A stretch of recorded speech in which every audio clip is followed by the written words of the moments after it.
welcome to Dialogue. There have been over 33,000 deaths in Gaza after the past 6 months of conflict, and the humanitarian crisis is only getting worse. There are in total over 2 million people trapped in the Gaza Strip who are highly dependent on outside humanitarian groups for daily necessities and medical services. But despite continuous calls from the international community, relief supplies are still hindered and aid personnel have been repeatedly attacked. What are the main difficulties of humanitarian work in Gaza? Can the ceasefire resolution of the UN Security Council and the slight shift of the U.S. attitudes improve the situation of healthcare workers? Will Israel's redeployment of its troops and possible military action in Rafah bring about a greater humanitarian crisis? Join us for our discussion today from Beijing. I'm Xu Qinduo.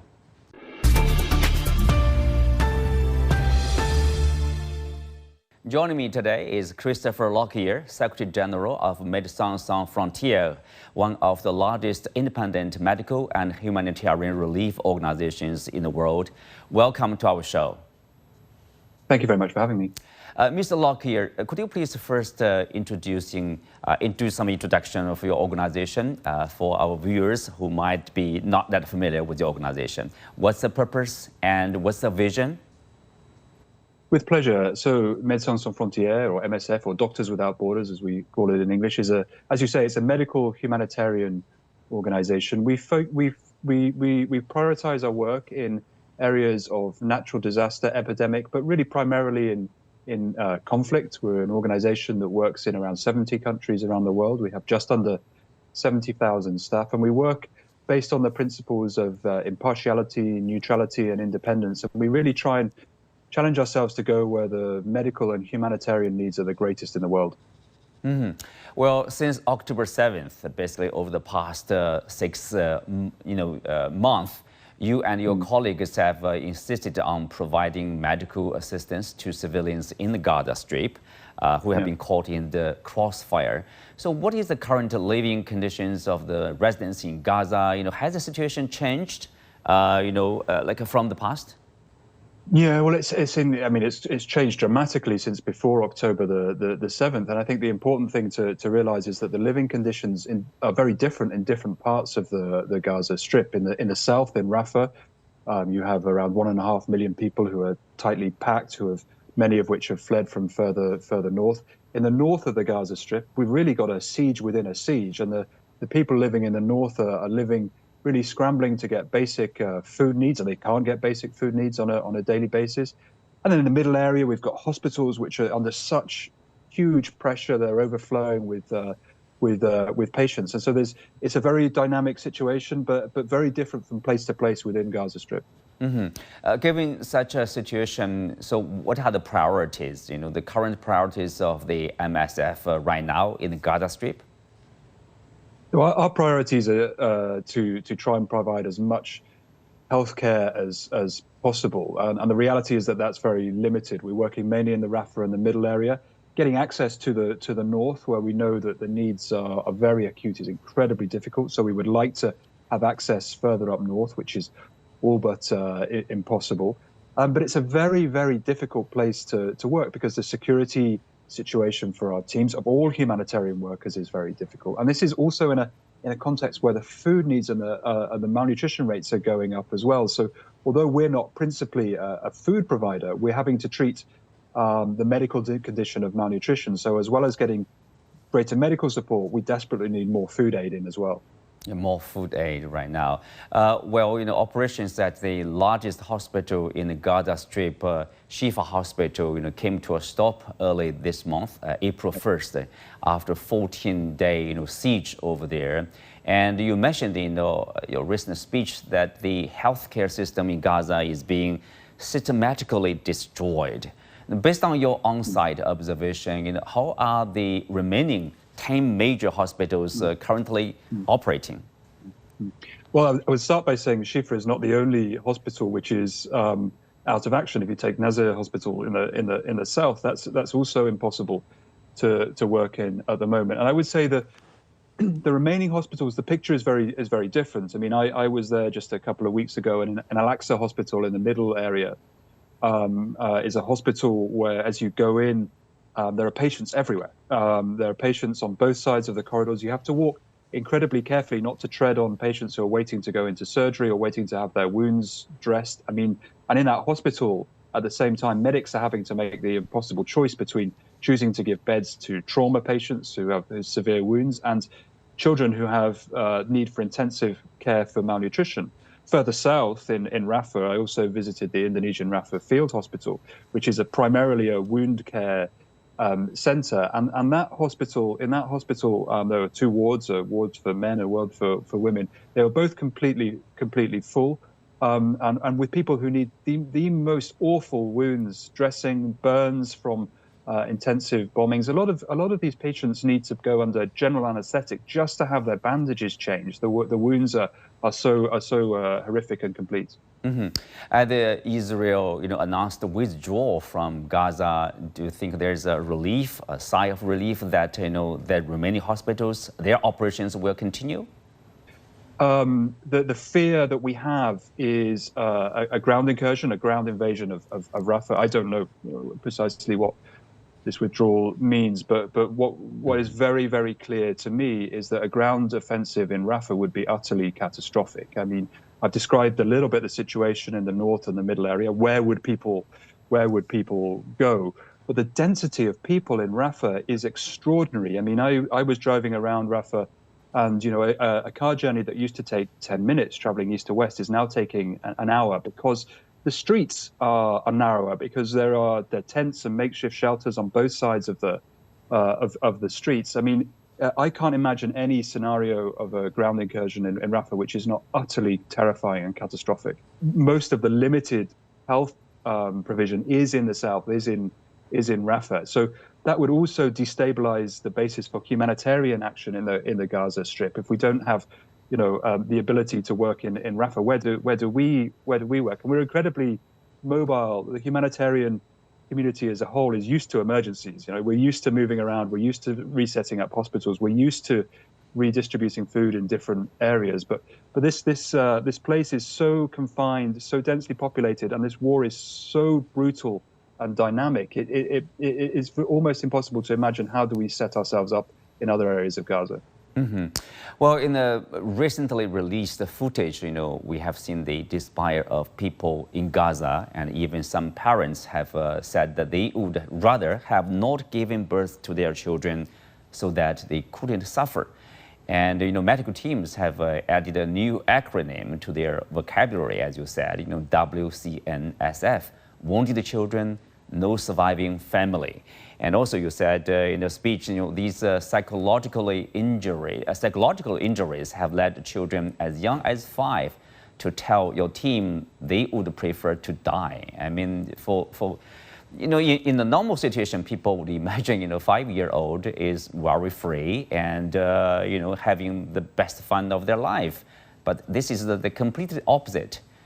So this is the situation. I mean, how desperate the situation is for the children as well as for their parents, right? You summarize it very, very, very well. I mean, I think what we're going to have in Gaza is not just a generation which is living with physical trauma, with disabilities from the wounds that are happening, but a generation that is generations which are going to be living with mental trauma as well. I spoke to one of our psychologists in the Rafah, in the Al Muwazi area of Rafah, for a clinic that we're running there. And she was telling me just how a couple of weeks before, she herself had lost 8 members of her family. And this is the conditions that healthcare workers and aid workers and the whole of the community is working in Gaza, in that we're asking traumatized people who have lost family members, who have displaced multiple times, to be the carers in the community. And we're asking a huge amount from them. I mean, one anecdote that I had whilst I was there was that somebody told me that PTSD, post-traumatic stress disorder, doesn't exist in Gaza because it's ongoing stress disorder. And you're absolutely right. This is going to carry on for generations. It is affecting kids. It is affecting parents. It is affecting families. And it is a really, really sad and heartbreaking situation that we're seeing. Your organization, together with others, have been providing assistance, as you said, to people suffering from conflicts in particular around the world. But in the Gaza Strip, the challenges for humanitarian workers are particularly severe. Why is that? Well, there's a number of elements to look at it here. One is the supply of equipment, products, food, medical supplies crossing the border, and that's a really important factor. But it's not everything. I mean, there is no doubt there is less coming into the Gaza Strip than before October the 7th. But what we've also seen is something of a narrative which oversimplifies the humanitarian effort. So boiling it down to simply trucks crossing the border is a distraction, because it's also about moving supplies around the Gaza Strip. It's being able to distribute food safely. It's about being able to have healthcare workers who have eaten, who are mentally fit to be able to treat patients. Running a hospital is more than simply four walls and a roof. It's about running water, it's about fuel, it's about communications, it's about electricity. And all of these things have been targeted and are undermining the humanitarian effort. And there are a number of key indicators of this. The fact that we're relying on airdrops, or airdrops are being used as a form of humanitarian assistance, is a key indicator that the humanitarian effort is failing on a global scale. It's not an indicator of success. Any humanitarian worker will tell you that airdrops are incredibly ineffective when it comes to providing the depth of aid that is needed and the targeted aid that is needed. And so we're really, for me, this is really an admission that the scale up of aid, as demanded by the International Court of Justice back on the 26th of January, is really not being adhered to and is failing. Yeah, it's failing. Adding to that is of course, the attack, let's say, on aid organization. For example, the recent one, World's Central Kitchen, they announced that basically on April the 2nd that Israeli airstrikes resulted in the death of 7 of their personnel in Gaza. And the organization immediately, suspended operation in the area. So, WCK has also been providing food for your staff. Have food services since been restored? How about your staff? Well, the WCK, the World Central Kitchen incident, was a really horrific incident, and my condolences go out to the friends, family members, and colleagues of the organization that was doing an amazing work in terms of feeding large numbers of people in Gaza. But I would also point out, first and foremost, this wasn't an isolated incident. We ourselves have had 5 people killed, but there's now 200 humanitarian workers that have been killed in this conflict. This is a pattern of events, and I hate to say it, but it's taken some Western aid workers to be killed to get the attention around this pattern that's been happening within utter impunity, and this really has to stop, because this is one of the key factors, going back to your previous question, why it's so difficult to provide aid in the Gaza Strip, because if you can't keep aid workers safe, then they can't deliver the services that are needed. But to get directly to your question, no, there still needs to be further scale up in terms of feeding in Gaza, both in terms of feeding staff, feeding families, but also bringing food supplies into all areas, particularly the north, which is, as I said, the north of Gaza is a siege within a siege, and we're still having stories of our staff who remain in the north having to mix human food with animal food just to be able to get enough calories to survive. It's not enough calories, but to be able to substitute their diet to even the most meager degree. You said 200 humanitarian workers were killed in this event. What happened to this humanitarian law countries are supposed to follow?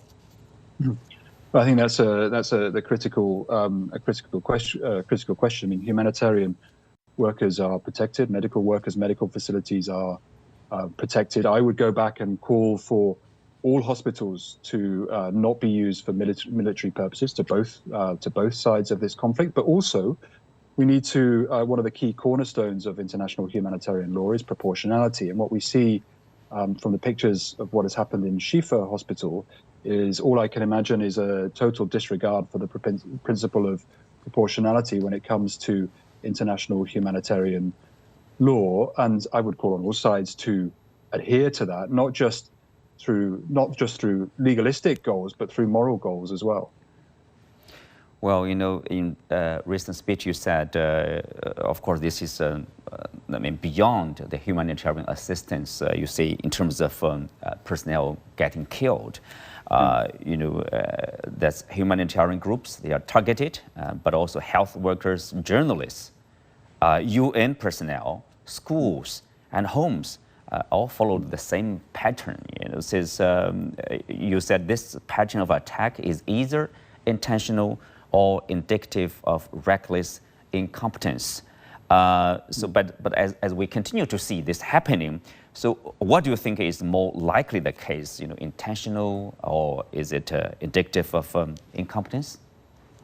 Well, I would go. I mean, what I would say is that there is this pattern of attacks which has been happening for several months now. It's what the world has seen is the incident around World Central Kitchen, and I would say it's a very deliberate thing that this has been allowed to perpetuate, that this has been allowed to continue, because we've been saying it for months. It is a terrible incident, and if there's one good thing that can come from this terrible incident, is to highlight that actually this incident wasn't isolated, and that humanitarian workers, both Gazan workers, Palestinian workers, but also international organizations, have been struggling in this environment of impunity for months now. And it's been a deliberate choice to not prevent these attacks from happening. That goes to both the Israeli forces, but also from Israel's allies, from the US, the United Kingdom, the EU, for not holding them further to account. And we've seen just in the last few days, when there is pressure applied, things can change. It hasn't changed enough, but things can change with some pressure applied. Mm-hmm. Well, speak of that, the pressure or international pressure, on late March last month, obviously the UN Security Council passed a resolution calling for immediate ceasefire and also the transfer of aid. Because the U.S. finally stopped blocking such efforts. It abstained from the vote, but immediately the U.S. said that the resolution is unbinding. I want your response to that. And of course, people would ask, since when UN Security Council resolution is unbinding? I mean, what is needed in Gaza, above and beyond anything else, is a ceasefire. It's an extraordinary thing for my organization to call for a ceasefire. We don't normally make such comments about the nature of a conflict. We're used to working in conflict all around the world. We have people working at war zones every day of the year. But we've been saying for months now, because this situation is so brutal, because the population is besieged, they're trapped, they cannot move, getting aid into the Gaza Strip is almost impossible, both from a logistics but also from a security perspective. The only real thing which is going to change the fact that thousands of people are being killed, number one, and secondly, being able to get the humanitarian assistance in that they really need to make the difference that is needed, is a ceasefire. And I would implore all parties, all members of the Security Council, to ensure that what was voted at the end of March was not just an act of political theatre, but actually a really substantial call for a ceasefire, which needs to not just happen now, but it needs to have happened several months ago. Mm-hmm. Are we seeing any signs of a decreased military activity since the passage of the resolution? There is nothing that I could say that would substantiate that. I mean, certainly we are preparing our minds that this is going to continue, that we don't see an end yet. I would implore everybody to bring this conflict to an end, both sides, to bring this conflict to an end as soon as possible. But I'm not seeing any evidence for a change as of yet. Mm-hmm. Well, of course, after this World Central Kitchen incident there, the U.S. president had a phone conversation with Israeli Prime Minister Netanyahu, who promised basically, that we'll take more measures to avoid such incidents, in the Gaza Strip, and also they will improve the situation for humanitarian workers in the Gaza Strip. So, are we going to see an improvement in that respect? Well, I would hope so, but I'm not in control of that element. What I would say is that we would see, so far we've seen a complete failure of the coordination mechanism. We always speak to the the fighting parties in a conflict. That's how we try and negotiate our presence in war zones. and we're used to doing that. It's been an incredibly difficult exercise to do that within this conflict. We have a number of incidents that have happened, and we're still seeking investigations on those follow-up of those incidents, because we want accountability for what has happened to our staff, because we find it wholly unacceptable. And what I would say is that I don't understand how you can improve that coordination and that safety of aid workers at the same time as still talking about a ground invasion or ground offensive in Rafah. Those things are entirely incompatible in my mind. Are you sensing in any sense, I mean, the change of attitudes or slight change of attitudes in terms of protecting security, I mean, these humanitarian assistance workers here? I mean, I think it's too early to say. I mean, if last week was the horrendous incident of last week was a tipping point that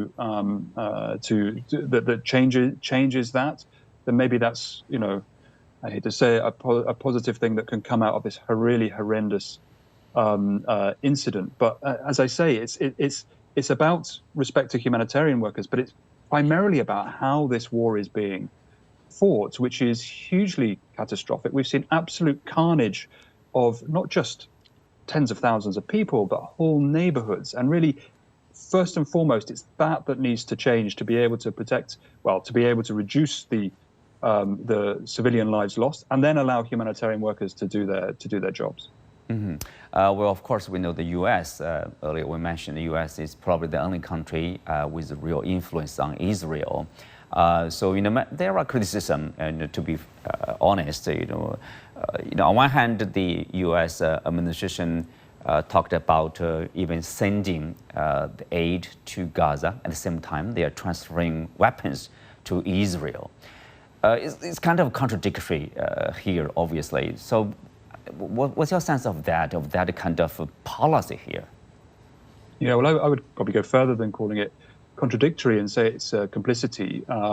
If you are enabling this really awful conflict to continue, I mean, humanitarian assistance can only ever be a drop in the ocean. You know, this is not solving the conflict. And I think what we've seen in this situation is humanitarian assistance being used as an alibi to continue the war. The images of humanitarian assistance. I mean, I'm incredibly proud of what our teams are doing, what humanitarian workers in general are trying to do in Gaza. They're running good quality, really impactful programs, but they're reaching a tiny amount of the population, and a huge proportion of the population has been killed. And it makes no sense to me to, on one hand, be providing humanitarian assistance, on the other hand, providing weapons which are used in these horrific acts that we're seeing in the Gaza Strip.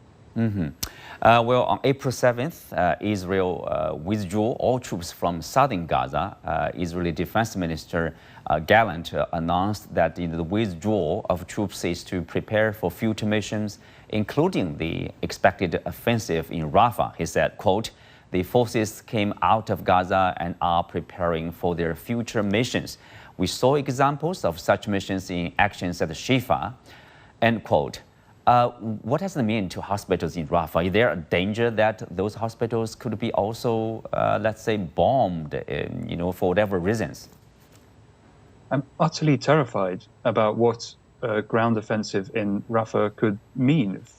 First and foremost, for the people that are there, and if people do leave the Rafah area, then where do they go?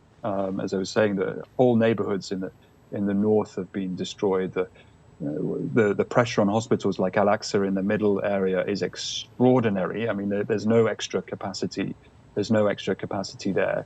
I don't know how you can run hospitals in an area such as Rafah, which comes under intense fighting. Let me give you an example of a conversation that I had in the Indonesian Rafah Field Hospital, which is in the south. It's the one that's treating, which is a wound specialist that specializes in treating wounds. I was speaking there to our teams and to the hospital director, and I said, "What do you do if there's a ground invasion of Rafah?" And they said, "Okay, well, we will close the outpatient wound dressing center, so those people that need to come into the hospital 2 or 3 times a week to have their dressings removed, rather than those that need to stay in hospital. We'll close that. We'll turn that into an emergency reception area for wounded. In the meantime, we're trying to develop an ambulance system to be able to evacuate staff out of this hospital. And then I asked the question, where are you going to evacuate them to? And they couldn't answer that question. And for me, that's a really significant indicator of the fact that a ground invasion of Rafah would be utterly horrific for the people who have fled there and are still fleeing there. When I was there, people were still fleeing to this area. But also, where do they go? This is what completely baffles me. Yes, besides the ceasefire call from the UN Security Council resolution, and the UN's top human rights body has also called on countries to stop selling or shipping weapons to Israel in a resolution passed last Friday. But the US and Germany opposed to such a resolution. US, Germany, for whatever reasons. What do you want to say to these countries? They continue providing weapons to Israel. I mean, at least the international condemnation, international pressure is mounting, obviously, for a ceasefire instead of rather than providing more weapons here. I would say the UN Security Council has a responsibility to make this stop. I would say that any nation that can, linked to both sides of the conflict, has a responsibility to make this stop. There is the need for an immediate ceasefire. I think that if you are providing the weapons that are allowing these horrific incidents to happen, you are complicit, and that much stop. At the end of the day, we have to put the population here first, and it is them who are suffering. It is them who are the victims of this. And as international community as a whole, as individual states, be that the US, the UK, the EU, Germany, we all have a responsibility to make this stop in any way that we can. With that, we come to the end for today's discussion. Many thanks to Christpher Lockyear. You can also find us on the CGTN app on YouTube. I'm Qin Qinduo. Thanks for being with us. See you next time.